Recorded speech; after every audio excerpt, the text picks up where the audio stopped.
नमस्कार. मी डॉक्टर सुमित लहाने. तर आज आपण केराटोकॉनस या आजाराबद्दल बोलणार आहोत. केराटोकॉनस नेमकं काय असतं आणि त्याच्यामध्ये काय होतं हे मी तुम्हाला थोडक्यात समजावून सांगणार आहे. आपलं जे समोरचं बुबुळ असतं त्याला कॉर्निया असं म्हणतात.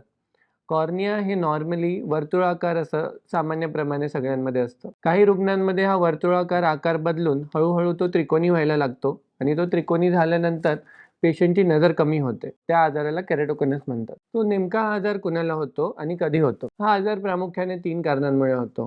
सगळ्यात महत्त्वाचं म्हणजे डोळ्याची ॲलर्जी असणे, दुसरं डोळे चोळायची सवय असणे आणि तिसरं म्हणजे पालथं झोपायची सवय असणे. या तिन्ही कारणांमुळे किंवा यापैकी एकामुळे पण तुम्हाला केराटोकॉनसचा आजार होऊ शकतो. ढोबळमानाने हा आजार 10 ते 12 वर्षाच्या वयात चालू होतो आणि वयाच्या 35 ते 36 वयापर्यंत तो आपल्या आप बंद होऊन जातो. हा आजार 10 ते 12 वर्षे म्हणजे साधारणतः शाळेत जाणाऱ्या मुलांमध्ये होतो. बऱ्याच वेळा मुलं हे फळ्यावरचं दिसत नाही या एका कंप्लेंटने आपल्याकडे येतात. फळ्यावरचं दिसत नाही म्हणून त्यांना फक्त चष्म्याचा नंबर दिला जातो आणि बऱ्याच वेळा त्यांच्या पुढच्या तपासण्या होत नाहीत आणि याच्यामध्ये केराटोकॉनस हा आजार वाढायला लागतो. केराटोकॉनस आपल्या बाल्याला होतोय हे कसं लक्षात येणार?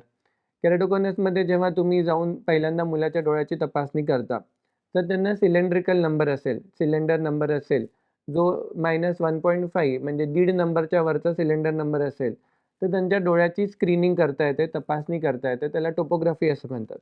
टोपोग्राफीच्या माध्यमातून आपल्याला लवकर कळतं, की पेशंटला केराटोकॉनसचा आजार आहे की नाही आणि जितका तो लवकर आपल्याला त्याचं निदान करता येईल, तितक्या लवकर, तितक्या चांगल्या पद्धतीने त्याची ट्रीटमेंट करता येते. हा आजार वाढायचं आणि व्हायचं मुख्य कारण म्हणजे डोळे चोळायची सवय आहे. त्याच्यामुळे आपलं पाल्य जर सारखं डोळा चोळत आहे, असं जर कुठल्याही पालकांनी नोटीस केलं, तर ते डॉक्टरांना सांगणं खूप महत्त्वाचं आहे आणि त्या ॲलर्जीची किंवा ते डोळे चोळायची जी सवय रुग्णाला लागलेली आहे, त्याची लवकरात लवकर उपचार करणं खूप गरजेचं आहे. असं केलं तर केराटोकॉनस एकदम वेळेत थांबवता येतो आणि त्याच्यामुळे पेशंटची नजर पण चांगली वाचवता येते. आता केराटोकॉनसची ट्रीटमेंट म्हणजे उपचार कसे घेतात? केराटोकॉनस हे कुठल्या स्टेजमध्ये पेशंट डॉक्टरकडे आले आहेत त्याच्यावर केराटोकॉनसची ट्रीटमेंट करता येते. केराटोकॉनसच्या ट्रीटमेंटचे नेहमी 2 भाग असतात असं मी सांगतो. पहिला भाग असतो की हा आजार थांबवणं. जसं मी सांगितलं की हा आजार वयाच्या 10व्या वर्षी चालू होतो, वयाच्या 35व्या वर्षीपर्यंत चालत राहतो. त्याच्यामुळे जर आपण त्याला मध्येच निदान केलं, तर त्याला थांबवणं खूप गरजेचं आहे. आजार थांबवणं म्हणजे नेमकं काय? आजार थांबवणं म्हणजे रुग्णाचा जो सारखा चष्म्याचा नंबर आहे, जो प्रत्येक महिन्याला, वर्षाला वाढत चाललाय, तो कुठेतरी थांबवणं. त्याला आजार थांबवण्याची प्रक्रिया म्हणतात. आणि ट्रीटमेंटचा दुसरा भाग असतो, की ज्याच्यामध्ये रुग्णाची नजर वाढवणं. म्हणजे जेवढी नजर आहे किंवा नजर कमी झालेली आहे, ते वाढवणं हा ट्रीटमेंटचा दुसरा भाग राहतो. समजा आपल्याकडे रुग्ण खूप लवकरच्या स्टेजमध्ये आले आणि त्यांचा कॉर्निया चांगला जाड आहे. हा जो कॉर्निया आहे, तो फक्त डोळे चोळल्यामुळे त्याचा आकार का बदलतो? कारण हा कॉर्निया फक्त अर्धा मिलीमीटरचा असतो.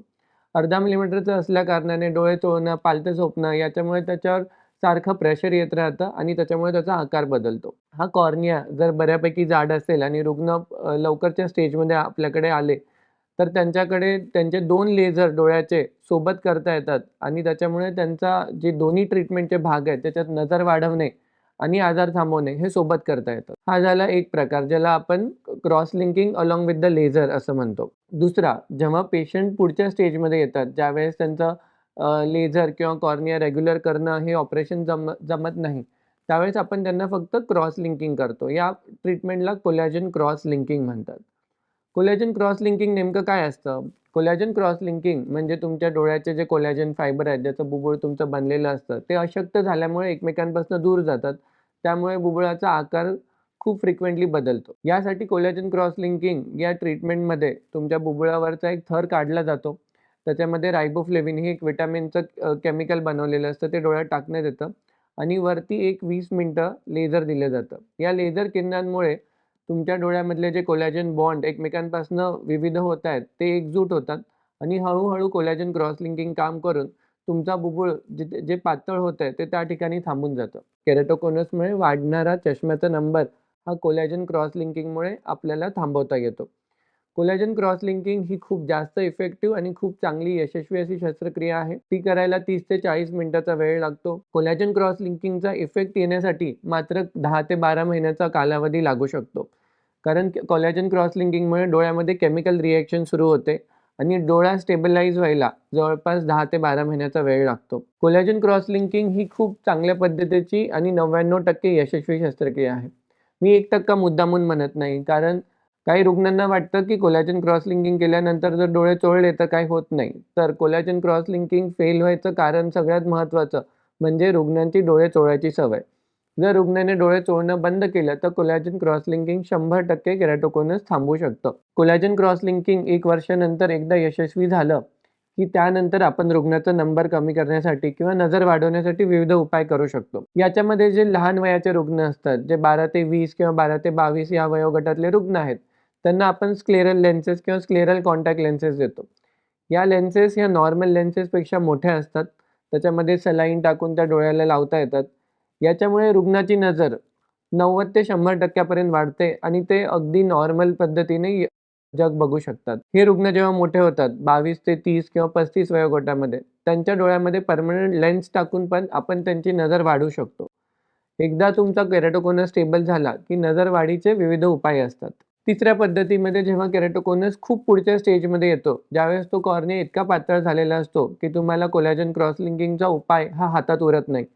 त्या केसेसमध्ये तुमचं बुबुळ बदलणं किंवा बुबुळ प्रत्यारोपण आपण ज्याला म्हणतो, त्याला डीप अँटेरियर लॅमेलर केराटोप्लास्टी असं म्हणतात. या ऑपरेशनमध्ये तुमचं बुबुळ बदलून नवीन बुबुळ लावता येतं आणि त्याच्यामुळे तुमचा डोळा आणि नजर दोन्ही वाचवता येतं.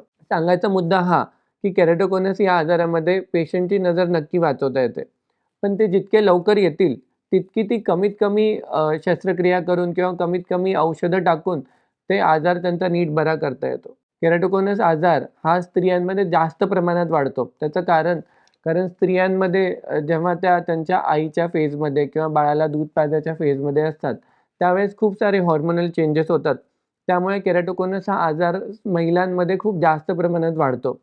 त्यामुळे महिलांमध्ये तो जर वेळेस डिटेक्ट झाला, तर तो पुढच्या स्टेजमध्ये त्यांना त्रासदायक ठरत नाही आणि त्यांची नजर आपल्याला व्यवस्थितपणे वाचवता येते.